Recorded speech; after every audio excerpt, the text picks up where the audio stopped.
It's a great story. Fantastic. How you doing, buddy? You feeling okay?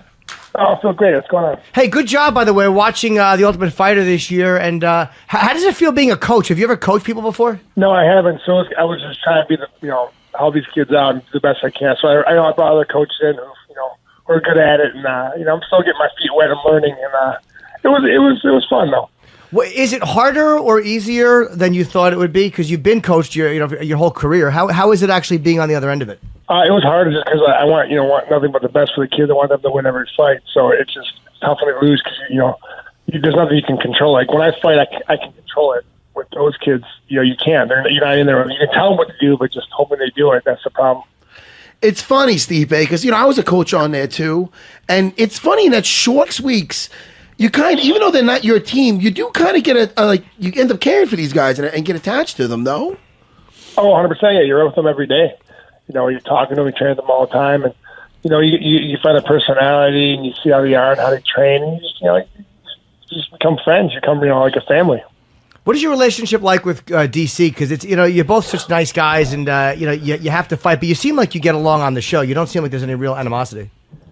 Yeah, I mean, I got no real animosity towards him.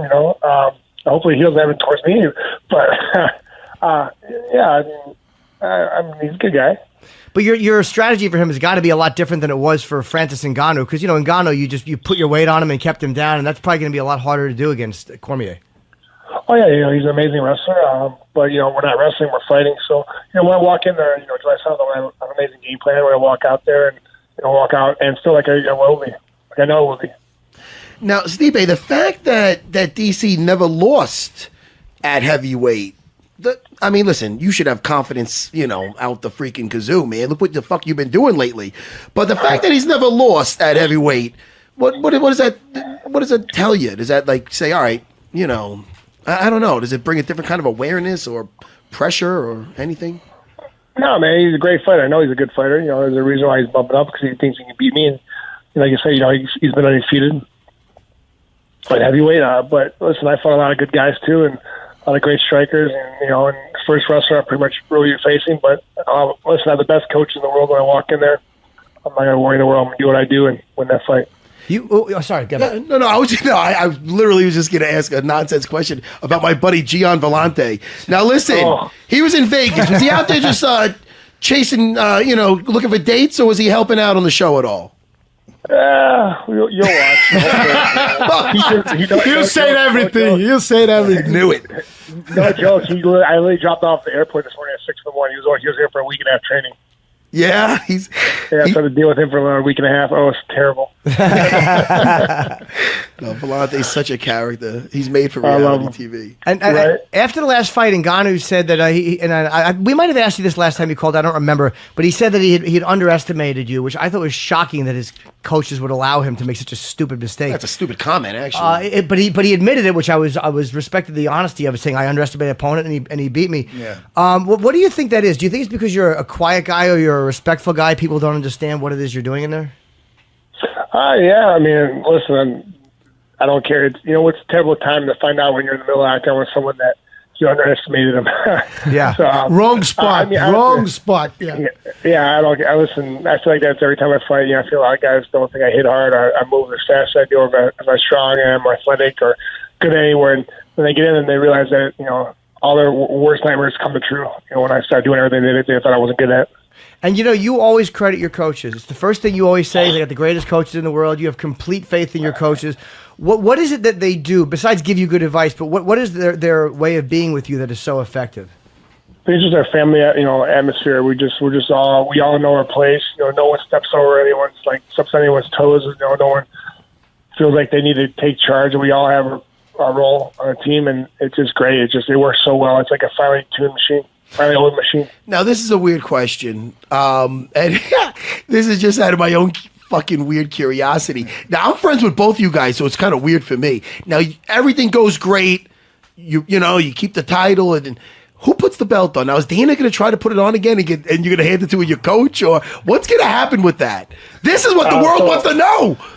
So what I do when on July 7th, you'll find out. Oh, shit! I'm buying. Listen to me, Stipe. This fight sells itself, but if it didn't, I would buy it just to see if you're going to let Dana put the fucking belt on. That's going to, listen, he's not cracking. He's not going to tell us. No, he won't. No. But we asked you too. It seemed like you had like a bit of an unhappiness with the way you were being treated, or the way you felt you perceived you were being treated. Do you feel any better about that now? Yeah, I mean, it heals over time, but it's changed a little bit. But I'm not. It's what I have a manager for and a good team behind me. My brother, just keep delivering what you deliver. They're going to have to get there. Believe it. Thanks, buddy. I appreciate it, Mr. Gracie. Thank you. Yeah, believe it. You deserve it, man, more than anybody. I look at it like Stipe's got his close group of friends, and he's not trying to make enemies, but I don't think he gives a shit if he's making any more friends. Right, Stipe? You seem happy with your friends list, yeah. Oh, yeah, I'm real tight with my friends. If I ever wanted to, I feel bad for him because he has to be part of the team. But, I like close-knit, man. It's how I roll. And it hasn't seemed to have changed you at all. It's like you seem to like going back home and living the life, and you don't seem to have been changed by where you're at all. Oh, man, I just cut my grass for the first time yesterday. That was like the greatest day ever. My new lawnmower, I was so happy. You like doing that? He does. It was like a snowblower last time. It was amazing, man. It was so amazing. My new Cub Cadet. Oh, loved it. And you were featured in a Modelo commercial. Can we ask you about that? I have not seen the commercial. So do you have dialogue in it, or are you just drinking in it? No, I'm just, do a little bit of fighting, a little bit of firefighting, and, me doing a cheers with the beer. I forgot you are a firefighter. I forgot that until you just said that. Are you still doing that actively? Yeah, I worked 2 days ago. And I have to be honest, UFC goes poor on that. This should have been said everywhere, not the advertisement. Every time they bring Stipe's name, they should have put there that he's a firefighter. It's in the Modelo commercial. Yes, finally. Yeah. Finally, Yeah. Only 7 years later. Stipe. Yes. People like him is what make America great, man. We have to promote that and sell that. That's what really matters. Do you think, Stipe, do you think they don't like you doing it because they're worried that, you're going to hurt yourself doing it? Or now that you're the heavyweight champion, you're on a defense streak, that they don't want you doing that anymore? I don't really care if they want me to do it. I'm going to do it because I worked really hard to become a firefighter, paramedic, and also I like helping people. So, listen, if you want to... You see, and how can you not capitalize on that? Yes. This to motivate the young generations to become like him. It's like a superhero. Yes. Heavyweight champion, still fighting fires. So you've run into... and he's a paramedic too. And a paramedic. So you've run into a building and pulled somebody out of a burning building. He pulls a cat. Imagine a person, man. You're out of your mind. You don't know how those guys work. How happy are you when you're in a burning building and you see Stipe right in? That's got to be a nice feeling. You know you're saved, you know? Yeah. You know he's throwing you over his shoulder, Jimmy. You know you're surviving. That's the beauty part. Oh, if there was a burning building and I've seen, like, I had a choice between, like, say, fucking Stipe or fucking Jimmy. I don't blame you. I would go, the champ. Matt, only Stipe could carry you out. I don't think Jimmy's gonna get me. No. Look at your size. I think I'd be burnt alive. I'd probably lean over and go, any last messages? And I'd run back out the door. Should I send a message to someone? Yeah. And you never think of stopping doing that, right? Like you never get to a point like, okay, I've been healthy for a long time. Have you suffered any injuries doing that? No, not that I know. Pretty much my ego because they just destroy me, make fun of me a lot, but that's about it. Right? My self-esteem goes down a lot, but that's about it. Is that one of the things you like about it? Does it really just kind of keep you grounded and keep you like remembering this is where I came from? And is that one of the reasons you enjoy it? 100%. It's like a brotherhood, man. These guys, we just if it's a medic call or if it's a fire call, we go in together, we come out together, and I just love about we sit there. We train together, we laugh together, we have jokes. They became your family. They become your family, for sure. Yeah, exactly. Yeah, we're in a baby shower, and I think like 6 or 7 of them, wives are coming. So when you will you actually stay there for 3 or 4 days? How does that work, like with the shifts? Didn't they have like a couple of days where you'd sleep there? And well, full-time is 1 day on, 48 off, so 24 on, 48 off. But I'm part-time, so I pick my schedule a month in advance. That's why I can be able to train full-time. So, I work like 3-4 times, like 2-3 times a week. So, the most I ever worked was like 60 hours straight. And when 60 hours straight, How many fires were there? How much time were you actually in the firehouse, and how much time were you actually out fighting a fire? That time sucked because I was during the holidays, so no one wanted to go to the hospital. I had one call; it was the worst. But no, we get a lot more medical calls. Plus, I'm a younger guy in the crew, so I get a lot more. I'm more on the medical. I'm more on the squad than I'm on the engine. But and now with the fire suppression and stuff like that in buildings, it's fires don't happen as often. No, being a paramedic, what does that qualify you to do? Like, I know it's a stupid question, but you can obviously perform CPR. Yeah. How advanced does your medical training go? I give drugs like morphine and stuff like that. A lot of stuff. I can start IVs. Stuff like that. It's mostly just pushing drugs. Oh, okay. How do you prevent an air bubble from going into somebody's heart when you inject them with a needle? Because isn't that everybody's greatest fear, that you got to do something to keep an air bubble from going into your vein? Well, I feel that. Well, it has to be a big quantity. Yeah, it could be a lot too. But yeah, when I do the catheter, all that, I put it in, and then I stop. I plug it. I guess pressure on the vein so it doesn't bleed. And before I put the vein in, though, I take the tubing and I let the water run out so the air bubbles go out, and then I hook it up, and then we're good.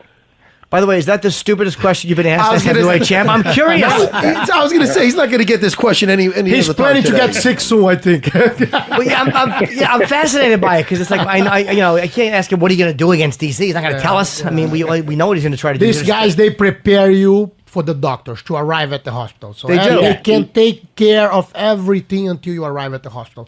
They make sure that you are fine, that you are healthy until you get there, and they deliver you.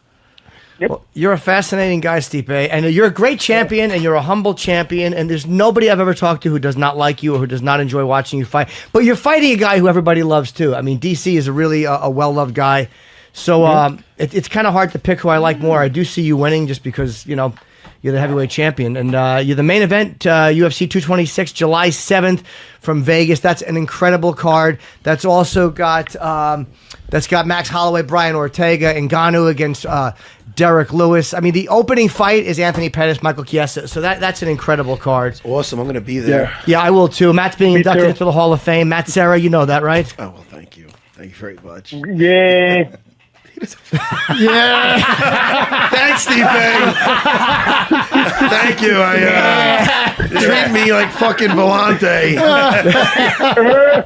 I could hear his shoulders going up. I guess he just said, I guess they're putting everybody in. Stipe's defending his belt fucking 20 times. He's like, oh, I guess when I get in, it's not that special now. Thanks, Stipe. Stipe, you're keeping me grounded. All right. Dude. All right. Good luck, man. It's always Thank good you, talking to buddy. you. Good All luck. the best, Hey, baby, Stipe. All the guys. best, brother. Good luck. Bye, guys. Take care, Take care, Stipe. Well, listen, now it's on record. I'm 100% going for DC. Well, you haven't asked DC I'm what he thinks, 100% though. going for DC. DC hasn't commented yet. And not only that, I don't think I'm going to let him train at my place anymore. Let's see what he says. First of all, the guy visits, he plays at the... Listen, I think he was just overwhelmed with emotion about me being in the... He's shy on the microphone. He didn't He's wanna shy on the cry. microphone, That's so what he it just said... Ah. You know what he did? He said almost like he almost sounded like Al Bundy. Like, ah. He didn't want to cry. I like that you brought it up to him. I did. And the response was just so genuine. Just so, like, in other words, he knows right now he's probably got how much more press to do. So you asked him about that, and he just didn't even want to try. It's the same- He treated me like he treated Dana when Dana went to put the belt on him, and I'm upset with it, champ. Listen. Fuck that shit. No. Team DC. No, here's what- Team DC. He reacted the same Team way. DC. That's the same way. If I would have said, so did you step in shit in your yard? He would have went, ah. It's the Jimmy, same reaction. It's not like he was super excited about mowing his lawn. He got so excited about his. He was really happy about cutting the grass. Yeah, fucking best joke Chris Producer ever fucking said on the He show. loved cutting the grass. He putting gets so catheters in. excited. Your Hall I of Fame made the induction. UFC Hall of Fame, Ah. and he just gave me a. But you know why I believe he did that? When you are a real fighter, when you in there fighting and pushing It's the yourself. worst thing ever. Yes, but Matt, you have to understand. In reality, he sees any award like this Hey, like so you don't nothing. get- You know, You know why I it's like- like you- Spartans used you to know what have. Every after battle they won, they had a rock that they would throw in the corner of the room because that was their award. They didn't value that. Yeah. They valued the next battle. So in reality, it's like, okay, any award we can get it. In reality, I think the same way. I don't. You know what I love about this, Jimmy, is that Henzo, he loves me so much. He doesn't want me to have my feelings hurt.